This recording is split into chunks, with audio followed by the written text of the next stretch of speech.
What's going on, everyone, and welcome to Darren Paints Minis. My name is Darren, and today we're going to be painting up a super weathered and beat up Stormcast Eternal. I've chosen Stormcast simply because this mini is mostly made of metal, and that gives us a lot of real estate to play around with the weathering techniques. You can easily adapt these techniques to any other mini with a bunch of metal on it. Skaven would be great for this, and so would a Cities of Sigmar army that is super battle damaged and has really been through it. As you can see, we're starting with a black primed miniature. Now I've done this with my airbrush, but a spray can or a brush on primer is going to work perfectly well here. There's no need for an airbrush for anything we're going to be doing today at all. The first step is to base coat the mini in a mid-tone silver. We don't want to use a super dark silver because then the metallic can get lost in the weathering that we're going to do, and we don't really want to start off too bright because it'll mess with the final highlights. I'm using Vallejo metal color dark aluminum and a big old synthetic brush. The paint flows super well, so if you're using it, be careful not to overload the model and clog up any details. I ended up doing 2 coats for full coverage, and as you can see, I'm not worrying about being neat at this stage. Just slapping it on, want to get a clear and consistent coat of silver over the mini, and we're going to go back and pick out the other details in a second.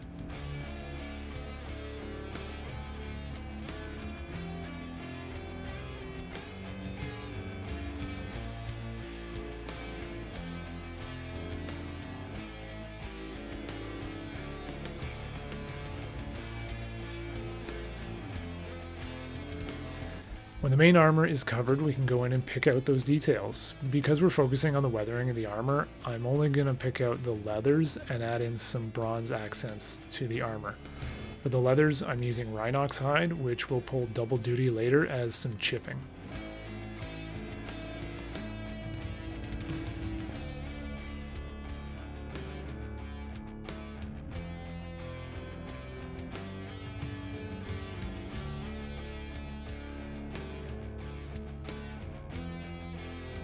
And then when I'm done that, I'm going to use this scratchy highlight of Skrag brown.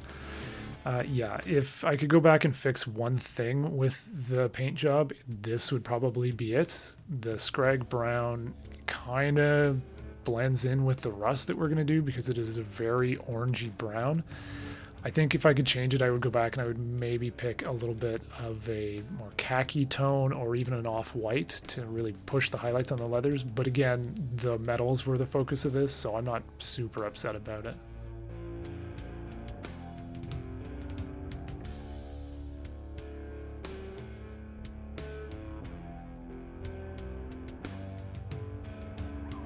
And then the only other base coating we need to do is some Talos bronze speed paint on little accent points on the shield and on his shoulder. And again, we're going to need a couple thin coats to get full coverage.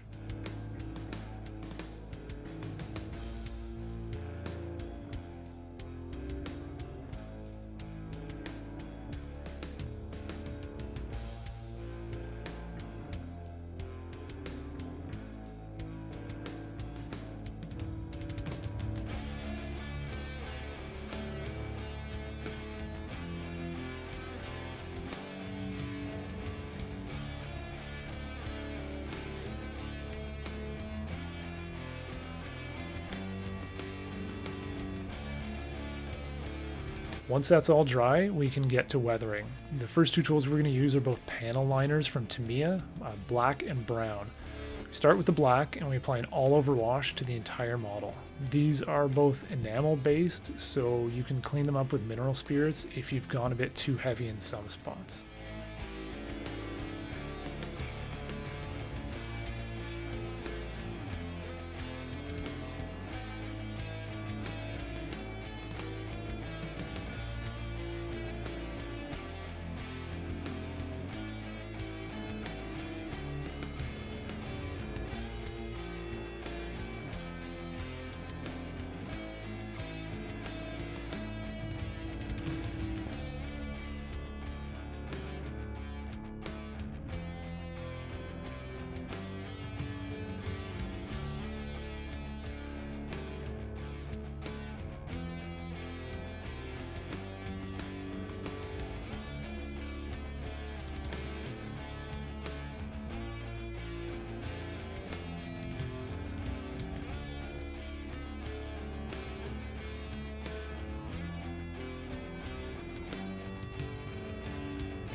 Next, we want to use the brown, and we're not going to apply it exactly the same as we did the black. We don't want to do an all-over wash with this. Because this is a more rusty tone, we want to focus this on where the rust would build up, mainly the nooks and crannies, the creases between armor panels, around rivets and bolts, and into that chainmail. And that is, where the rust would naturally accumulate.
Those both need to dry completely before we move on to the next step.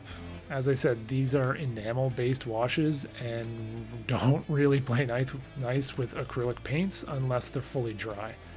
But once they are fully dry, we can go back in with our Rhinox hide that we used earlier and add some chipping.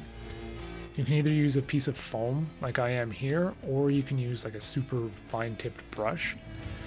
The sponge is a bit more random but lacks the control of the brush. It does give you that nice, random, realistic type pattern, but there's nothing saying you can't do both, right? You could start off with the sponge and go back and reinforce it with the brush. Really, it's whatever you're most comfortable with here.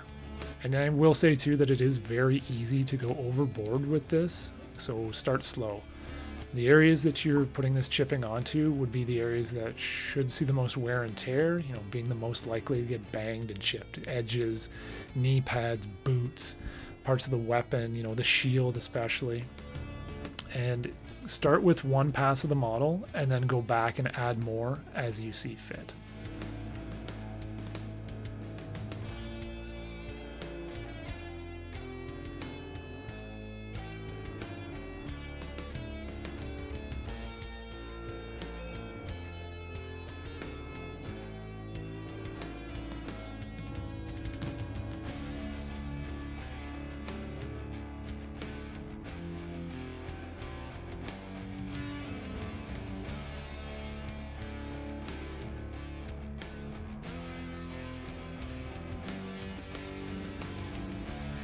Next, we're going to bump up the rust with some Troll Slayer Orange. I've thinned this down a fair bit. It's not to wash consistency, but it's definitely thinner than straight out of the pot.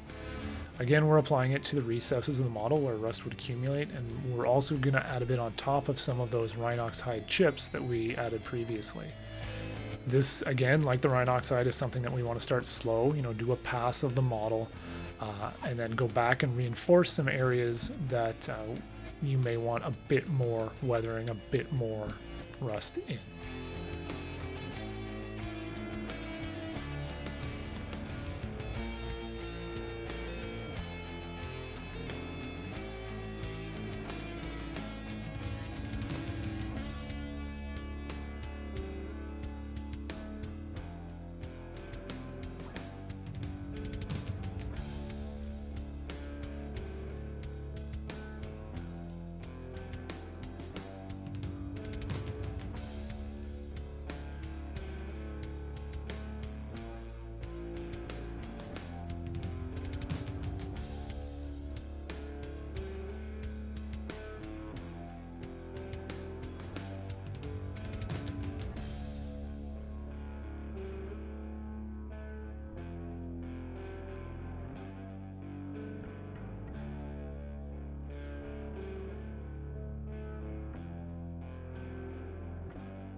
To weather the bronze, I like to give it a little bit of a wash of Poxwalker. This isn't a bright teal or turquoise, like verdigris usually is, but it's a bit more understated, which can be nice depending on your project. And when everything is dry, we want to give the model a coat of matte varnish. Now, this is absolutely going to kill the shine of all the metallics we've put on so far, so it is super important not to do any highlights until after this step. The matte varnish is going to dull everything down and allow those highlights to really stand out and pop. Now for the point that's going to make this whole thing really pop, the metal highlights, mainly like the silver highlights. And we're going to go for the brightest silver we have, and in my case that's silver by Vallejo Model Air. Again, like with the Rhinox hide and with the Troll Slayer Orange, we want to apply this sparingly to start with. I'm going to apply it with a bit of sponge, again like the Rhinox hide, for some randomness. And absolutely you want to make sure that the sponge is not overloaded with too much paint. So test it on your thumb, the base maybe, or somewhere off screen. And if it's too much, then wipe a little bit off on some paper towel. And then, like our previous steps, I go around the model, again focusing on the points that would get the most wear and tear, and lightly sponge on the highlights.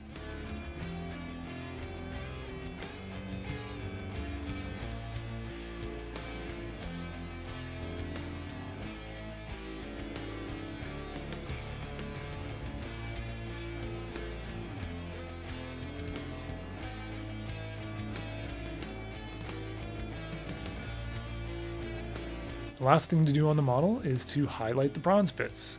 Again, going for the brightest copper or bronze paint that I have, which is this one, and I'm not even sure who makes it, but it's got a really nice shine to it.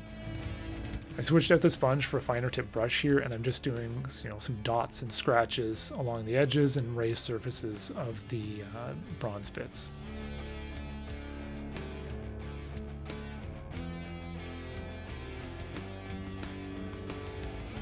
And that's it. A pretty good battle damaged weathered result for honestly not a ton of work.